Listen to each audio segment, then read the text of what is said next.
नमस्कार, मैं हूँ राकेश कुमार। आप देख रहे हैं मत अभिमत।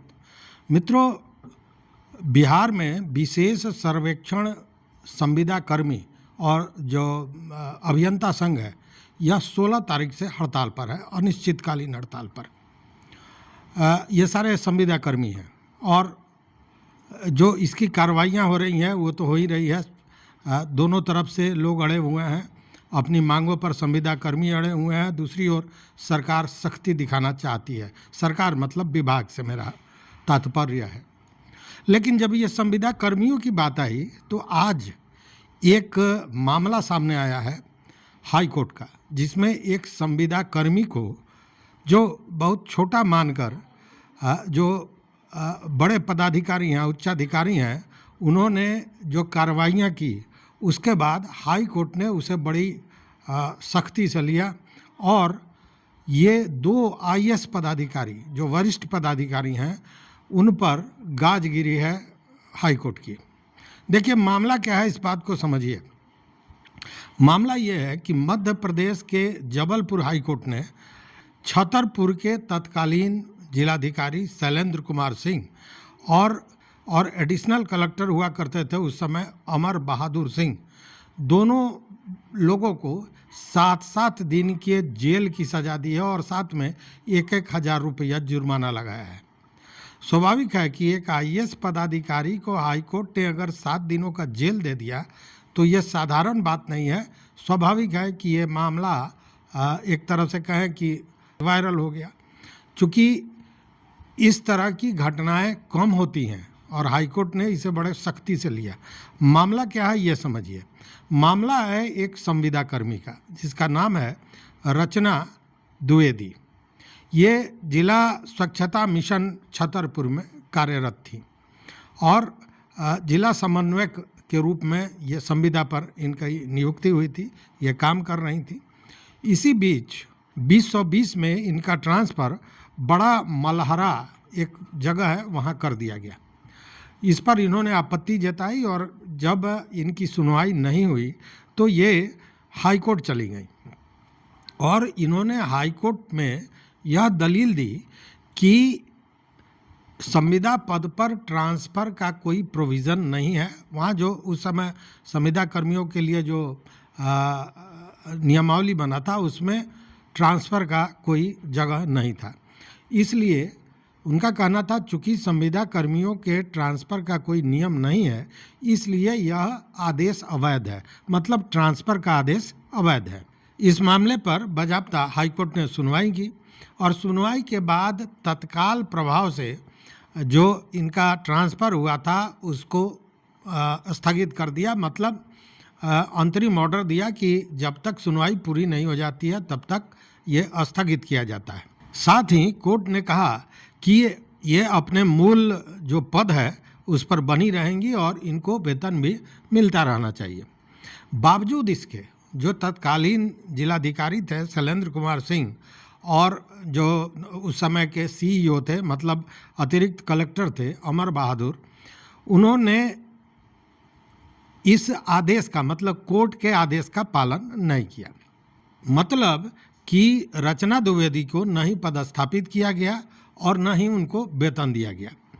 उसके बाद ये जो याचिकाकर्ता थी रचना द्विवेदी, वो अवमानना याचिका उन्होंने हाईकोर्ट में दायर किया और यह कहा कि अधिकारियों ने जानबूझकर कोर्ट के आदेश की अवमानना की है और इसके चलते मुझे न्याय नहीं मिला है। इस पर बाज़ाब्ता हाई कोर्ट ने नोटिस जारी किया और अधिकारियों से जवाब तलब किया। अब देखिए कि अधिकारी वहाँ ये दलील दे रहे थे कि यह विभागीय काम है, इसमें व्यक्तिगत तौर पर अवमानना का कोई मामला बनता नहीं है। उन्होंने कहा कि आदेश का पालन नहीं हो सका, लेकिन इसके पीछे कोई दुर्भावना नहीं थी और उन्होंने यह कहते हुए माफ़ी मांगी। लेकिन कोर्ट का यह कहना था कि यह जो माफ़ी है यह औपचारिक माफ़ी है, मतलब आपने जो गलत किया है इसके लिए भीतर से आप खेद नहीं जता रहे हैं। और कोर्ट ने कहा कि सरकारी अधिकारी ही कोर्ट के अगर फैसले का, आदेश का इस तरह धज्जी उड़ाएंगे तो बाकी का क्या होगा। और वैसी स्थिति में यह भी कहा गया कि देखिए आप आईएएस हैं, अधिकारी हैं, लेकिन इसका मतलब यह नहीं है कि आप कानून से ऊपर हैं। व्यक्तिगत जिम्मेवारी तय होती है और जो ऑफिस इंचार्ज है उनको भेज कर जवाब नहीं दिया जाता है। कोर्ट ने बड़ी सख्ती दिखाई इस मामले पर। जो कोर्ट का सिंगल बेंच था उसने बाज़ाब्ता यह फैसला किया कि दोनों ही जो पदाधिकारी हैं उनको 7-7 दिन का जेल दिया जाएगा और साथ में 1-1 हज़ार जुर्माना। अब रचना द्विवेदी और साथ में यह भी कहा कि रचना द्विवेदी का जो लंबित वेतन है, जो लगभग 13 लाख होता है, वह अधिकारियों से रिकवरी किया जाए। यह कोर्ट का ऑर्डर था, बहुत बड़ा ऑर्डर।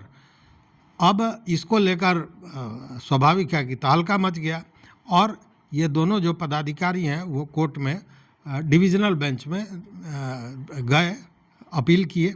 और वो बेंच था मुख्य न्यायाधीश रवि विजय कुमार मलिकगढ़ और जस्टिस विशाल मिश्रा का। इसमें इन्होंने अपील दायर की।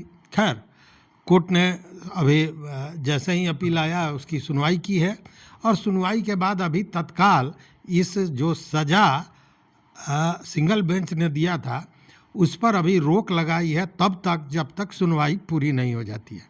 लेकिन यहाँ जो चीज़ है वह यह समझने वाली है कि एक तो संविदा कर्मी को, चूँकि वह संविदा पर है, तो जब मन करे तब उसके तरह बिना नियम को मतलब एक तरफ ताक पर रख के उसके साथ व्यवहार किया गया।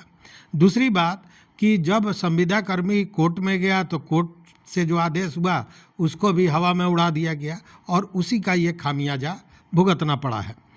ठीक है, अब जो डिविजनल बेंच है उसमें सुनवाई होगी, क्या फैसला होगी यह बात का विषय है।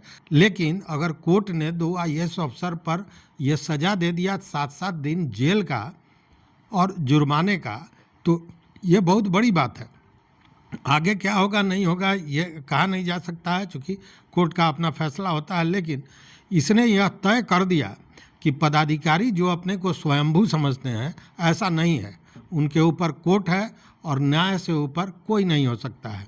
आप छोटे से छोटे आदमी को भी अगर नियम के विरुद्ध कोई उसके साथ कार्रवाई करते हैं तो सज़ा के पात्र होंगे।